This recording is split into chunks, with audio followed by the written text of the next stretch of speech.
Hello YouTube, it's Arcane here with Hobbies Man once again, and today we're talking about a TV show. So, I had said last week in my review of Book of Boba Fett that I was going to talk about Arcane sometime afterwards, and this is that sometime. So, Arcane is a pretty interesting show.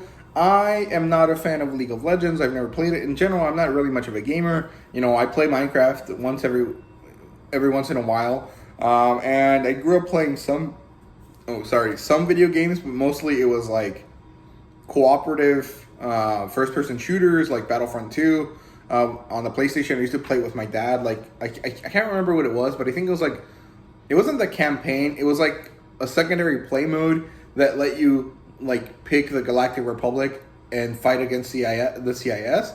I used to play that a lot, and then I played Halo. And I used to play a lot of Pokemon. After that, I really didn't really play all that much. I mean, I played Black Ops for a bit, you know, back when it was Black Ops 2, I think. But other than that, I don't really game all that much. So League of Legends isn't really all that interesting to me. However, I like the animation style. It kind of reminded me of the Clone Wars.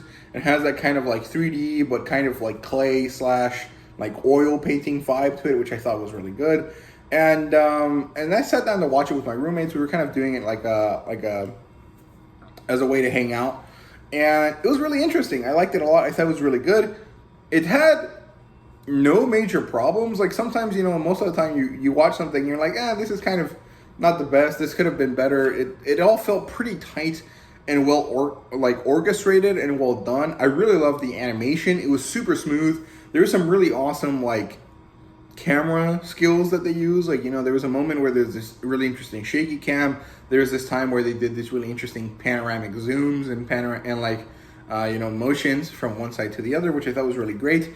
The animation of the characters was really awesome. I feel like they had to use motion capture because it was just so fluid. It was really awesome, really amazing. And the story itself was really good as well. It was kind of interesting. There was kind of two sets to the story. There was the prequel time and then this post, time skip time. So the first half of the story is basically about, Powder and her sister Violet or Vi and these two other kids that are basically all the adopted kids of this guy called Vander.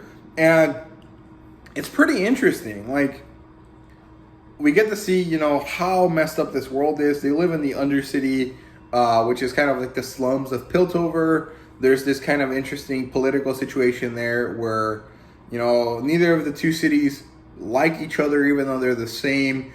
There's this kind of situation where the Piltover people look down on the Undercity people. And then there's this kind of interesting, like, what's it called? Agreement between the police and like the leaders of the Undercity where it's like, hey, leave us alone and we won't really do all that much stuff up there, kind of thing. And then there's this kind of a political situation that arises within the Undercity after Vander shows a bit of weakness by trying to take care of the kids that he has under his care. And it's really interesting. I just liked it a lot. I thought it was really good. That whole introduction of Silco was really great. I really like it. I like how he turns into like a main antagonistic force in the second half. And I really like the politics of the story. It's really interesting. I really also like the whole aspect of Jace and Victor developing their hex tech thing. It's really cool. All of it is just so awesome. It's very interesting. However, I will say that I probably like the second half of the series more than the first half.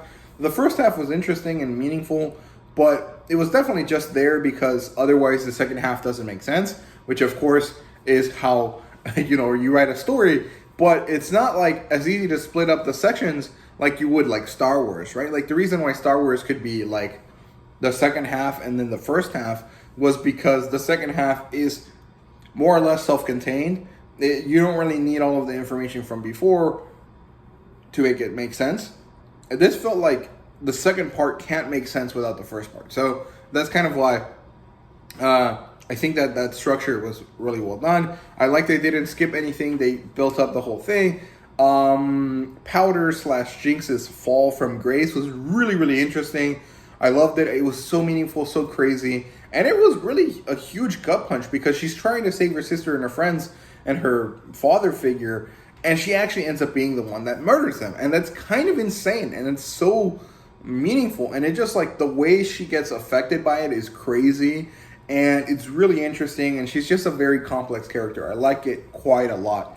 And now that we're in the kind of second part of the story, I think the politics ramped up, which I liked a lot. I always enjoy like fantasy politics because they're always so interesting, and there's so many more things that are much more visible than in like real life politics, right? Like in a medieval / fantasy setting, religion is a lot more important than like it is today. Even though a lot of Americans are like their politics are definitely intertwined with their religion, it's like not necessarily as easy to see it as like a fantasy world where there's this guy that literally is like communing with God, right? So it's pretty interesting. I really like the development of the Hex Tech thing. I think Jace's character arc was pretty interesting. However, I'm curious to see where it goes because I can't really see him changing all that much anymore. Like, he was a pretty good guy, and then he had some struggles, and then he continues to be a pretty good guy. But he's kind of getting led by the nose, like that president lady is kind of like really pulling his strings quite a bit. And he starts to have this kind of slight fall from grace, but I'm curious to see how far that goes because he could become kind of an interesting villain-esque character, but I don't necessarily think that that's going to be the case. I really like the reintroduction of Vi and the turning of Caitlyn into a more important character, and I also really like their dynamic. I wasn't really sure what their dynamic was supposed to be. It seems very flirty, and even sometimes it felt like there was like, you know, tension between them, but it wasn't really clear. And I'm guessing that the reason why they couldn't really go all out like they could for, you know, Jason, the president lady, was because this is, you know, pretty, League of Legends is pretty attractive to the Chinese audience as far as I understand it. And if you're trying to sell and make a lot of money off of a TV show, you can't like put in anything that China doesn't like, or you can, but you risk ostracizing like that audience, right? Which is a lot of the reasons why, you know, Disney puts like scenes that are like LGBTQ plus that they can easily delete. So I found that was kind of sad. Like, I really wish that they would have finalized the relationship between these two characters because it happened really quickly, but it also was pretty well paid off because it made a lot of sense within the context of the story. So it would have been nice for them to like properly have this, and then instead of being like closeted about it, which I guess is kind of like maybe not the best way to describe it, but like there was a lot of times where you could tell like, hey, this is probably this way, but they can't do it because of this reason, right? So I wish they would have just like said, you know, fuck it, we're gonna actually let them have their thing. And I really enjoy the way that also tied in with Jinx's relationship with Vi, because Jinx is like obsessed with her sister in like an unhealthy way, but also not like in a, like, what's it called? Like, she just wants to be part of her sister's life, but she like knows that she can't, but she wants it anyways. And so when her sister kind of betrays her in her mind by being friends with Caitlyn, it's kind of interesting. I really like that. It was very, very concerning, like mentally. I was like, oh, this is crazy. But it was such a good character moment. And I really liked it overall. Like, I don't know, overall, the overarching story isn't really that important to me. I feel like all of the good stuff was the interaction between all the characters and the way that all the pieces interlock between them.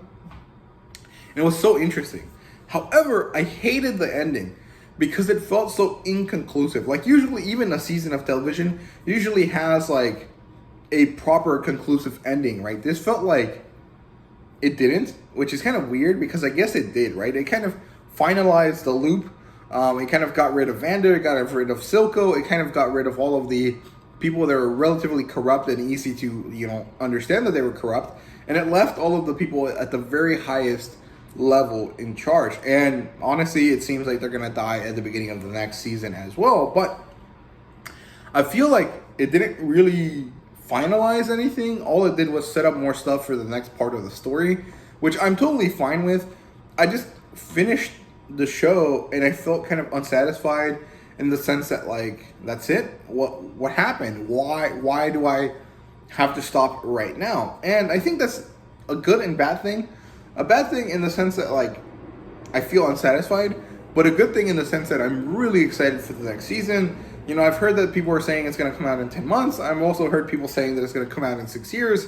So I don't know when it's going to come out, but I am really excited to get into it, and I really hope to watch it when it comes out. Other than that, I feel like this was more of a ramble than a review, but it was just a really interesting story, and I really liked it, but it's also kind of hard to kind of quantify it, because even though this was linearly structured, it feels like the plot line itself, like the major overarching story, doesn't matter so much as like how the characters are, which is a very interesting thing. So overall, I liked it. I really enjoyed it. I hope you guys watched the series as well if you haven't watched it already, because it's really interesting. It's really cool. So yeah, I think that's it. I hope you guys enjoyed the video. If you did, please leave a like, subscribe, and comment down below. Let me know what you thought. What did you guys think of Arcane? Have you watched it? Did you not care for it? Did you like it? You know, let me know down in the comments.